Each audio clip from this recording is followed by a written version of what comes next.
So the skate shops helped build these distributions for skateboarding. Right. Right? For a hard goods market. Yep. Why, as skate shops, am I competing with my distributions? Yeah.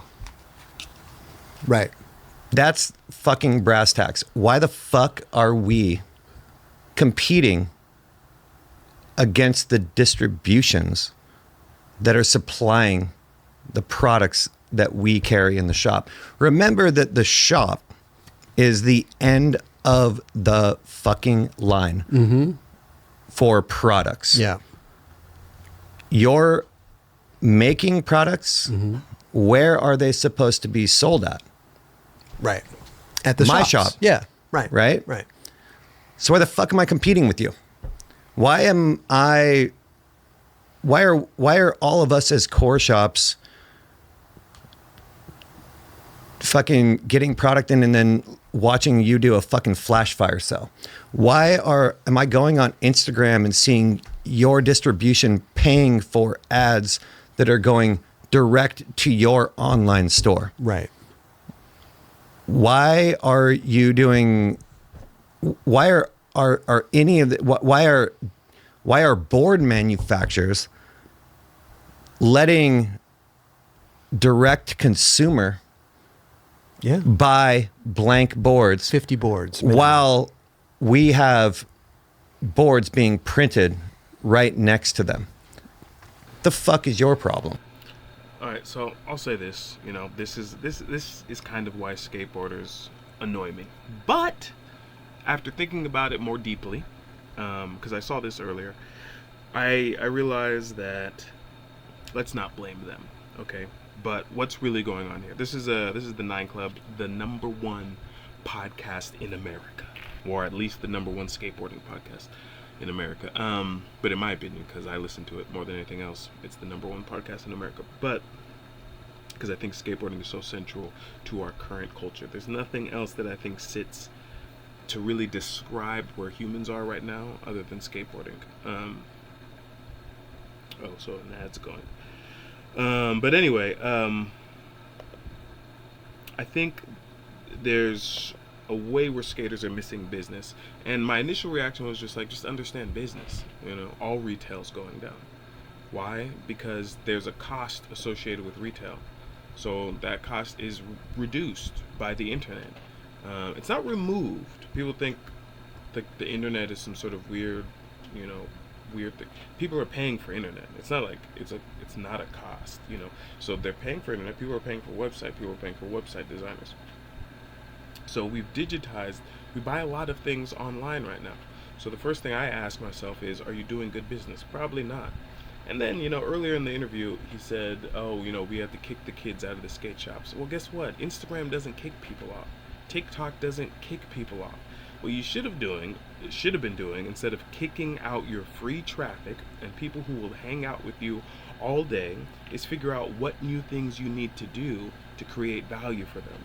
If kids want to hang out all day, maybe the purchase of skateboards themselves, it's not like they can't buy them from you, but 100%, there's no way you're going to have the same selection, right? And then you're not going to have the same deals. You know, costs are going to be reduced. So I'm not saying you can't sell skateboards still, but you'd have to really, really, really understand what your purpose is when it comes to selling products. And I can't do that for you online because it would be different for everybody. One shop should focus on their shop boards. Are you doing a good job putting on riders and making sure your shop boards are top quality? Because you could be your own brand. There's a lot I'm not even going to start giving advice, you know, because it would be different for each and every store. You know, where is your website? Where is your YouTube? Where is your Instagram? Where is your TikTok? There's someone right now with a record store who was upset when CDs came out, and why aren't people respecting their ability to help them out with music? Same thing with CD stores. Record stores are gone, so you can keep on not understanding what's going on, but you're gonna go away. And you can say it's because people have lost touch with the culture. That's not true. You've idealized the specific culture that occurred during the time where you grew up. We don't care. You're being selfish and self-centered.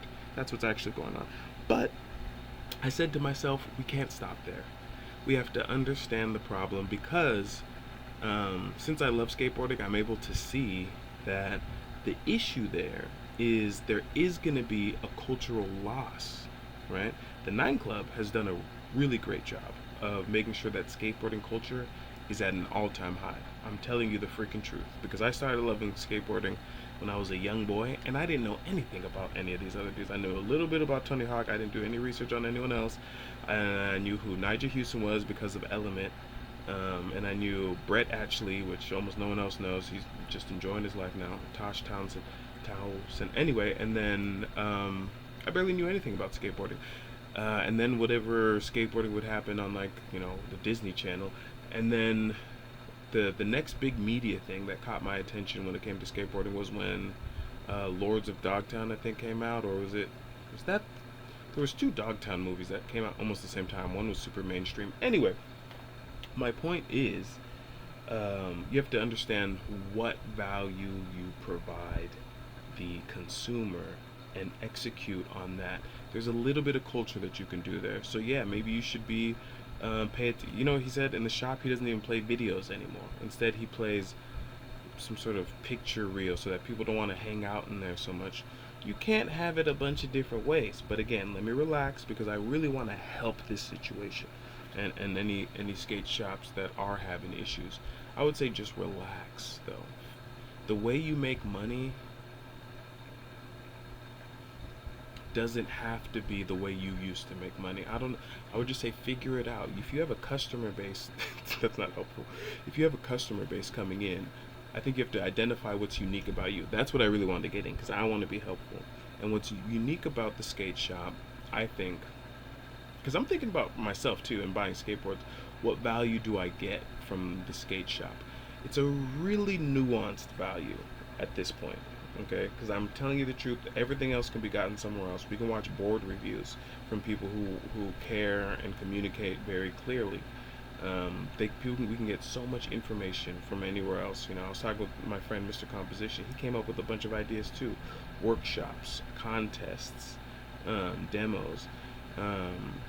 But the issue with this is anytime things change, it forces the person to make changes that are very difficult for a person who's not in love with business to make changes, because he's doing what he does because he loves the way it was done then.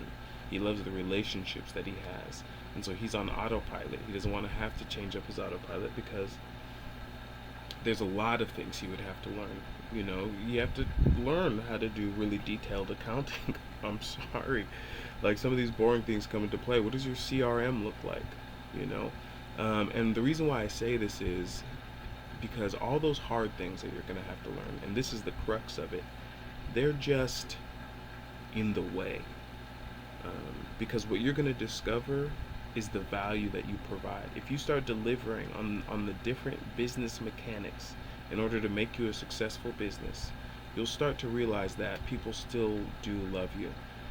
Every business could make a TikTok right now. And I know you're thinking, oh, I don't want to get on TikTok, because of something you're thinking in your head. That is sociopathic, okay? The thing about TikTok is you're going to meet people. I know not everyone's great, but that's reality. Who's your customers? Are your customers robots? No, they're human beings. So if you want to be able to engage with human beings, everyone has this wonderful opportunity of TikTok. If you're not on there, it just tells me you don't care about your customers. Before, people had to come to you. They had no choice. And you might have been fortunate to somehow end up being the one in the decision-making seat. Now it's moved a little bit. You can follow. You can get back in touch with those people. But when I really think about the value that a skate shop provides right now, because it was logistical before, what was the person going to do? Drive to a warehouse and get the board before? They had no choice. They had to go to you. Or they could buy out of a magazine, maybe call the company on the phone. There's probably a couple different, I don't know if they did direct-to-consumer sales via the phone before the internet, but But you don't serve that logistical purpose anymore. Okay, that's never going to come back. Um, Things are going to continue to change, just like they changed to get here. They're going to keep changing. So you just have to think of the value that you provide as a person. And honestly, if you haven't been learning and improving yourself, I don't know what that value is. If the value is just the fact that you have access to behind the scenes knowledge of skateboarding, like you're not doing tutorials, you're not like a good skater, then all you can do is make a YouTube and do interviews. You could interview skaters in the community, interview all the writers on your team. Um, you know, if I don't know what to say, if the only thing you provide is, board assembly and setup, you know, you can turn that into a service. I know you don't want to, that's what I'm saying. So, but to go around complaining, oh, because time exists. What are you upset about time?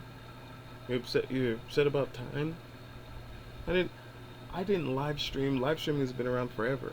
I didn't live stream for a long time because things changed, and to me it wasn't accessible. But then I realized how to work it over time, and then I got into it. I think I don't know what you want to happen. There's nothing I can think of. The only other alternative, which I say, is you can start a non-profit, but I don't even know if people want to donate to what. Just like a location that has some skateboards on the wall. Are you doing anything for the community? Do you do a barbecue once a month? What are you doing to provide value? Because to have a brick and mortar, a physical shop in 2025 is an absolute luxury. Are you helping people get into skate culture? If so, then people would be there. You can't provide limited value and not do anything about it. But I do want to help.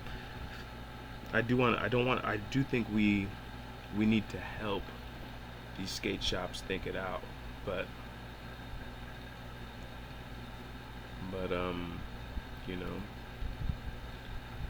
how are you gonna fight online? That's one of the things that doesn't really make any sense to me. Yeah, you have to innovate in life. There's a bunch of different ways to innovate. Media is one way, but there's a lot of different other ways. You could build a really cool, sick skate team. Invest a little bit more in a video than anyone's done before in some kind of style that you do. You have to do something. Being a skate shop used to be a unique value offering, but it's not. So, anyway, that's that. Enjoyed that little thing. But I think it's a really great discussion to have, because I think it's going to help the entire skate community think this out a little bit more. But thanks for watching, guys. Go ahead and subscribe. Feel free to leave a comment. But definitely subscribe, and I'll catch you next time.